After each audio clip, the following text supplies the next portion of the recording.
மக்கள் திலகத்தின் தர்மம் தலைக்காக ஒரு சஸ்பென்ஸ் த்ரில் படம்.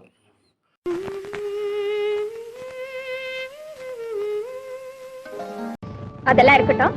இப்போ ஒரு சந்தோஷமான செய்தி சொல்ல போறேன். என்ன அது? சிவகாமி என்ற பொண்ணுக்கும் டாக்டர் சந்திரன் MBBS என்ற மாப்பிள்ளைக்கும் கல்யாணம் நடக்க போகிறது. என்ன அப்படியா? உண்மையாவா? ஆமா ஆமா. எங்க அப்பாவும் அம்மாவும் சம்மதிச்சிட்டாங்க. இத பாருங்க, இனிமேலாவது அந்த கொலைகாரனை பிடிக்கிற முயற்சியை விட்டுடுங்க. ஆமா, உங்க அப்பாவும் அப்படியே சொல்றாரு, நீ இப்படி சொல்றிய, என்ன காரணம்? சரோஜாதேவியின் தந்தை தான் இதில் வில்லனாக இருப்பார், கொலைகாரனாக இருப்பார். அதை கண்டுபிடிக்கும் போலீஸ் அதிகாரியாக மக்கள் திலகம் வருவார்.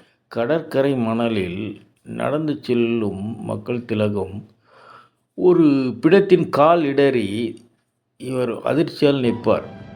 அப்படிப்பட்ட ஒரு திகில் படம். எல்லாம் உங்க நல்லதுதான் சொல்றோம், கோச்சுக்காதீங்க. ராத்திரி பகலும் அலைஞ்சு உடம்பெல்லாம் இழைச்சு போச்சு. இழைக்கும் உடம்பா இது? மக்கள் திலகம் நாள்தோறும் உடற்பயிற்சி செய்வதை நிறுத்த மாட்டார். கொஞ்சம் இருங்க, கார்ல காப்பி வச்சிருக்கேன், கொண்டு வரேன். இரு.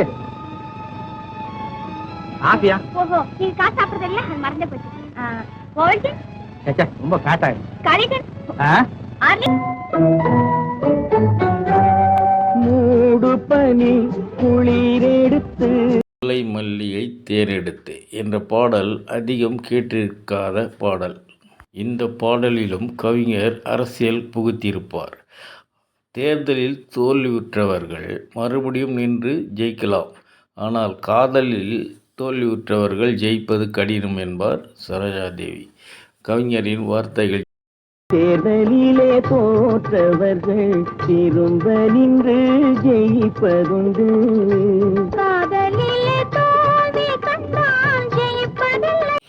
மக்கள் திலகம் ஃபேன்ஸ் கிளப் ஃப்ரெண்ட்ஸ், உங்களுக்காக இந்த வீடியோ பிடிச்சிருந்தால் லைக் பண்ணுங்கள், சப்ஸ்கிரைப் பண்ணுங்கள், ஷேர் பண்ணுங்கள். Thank you friends.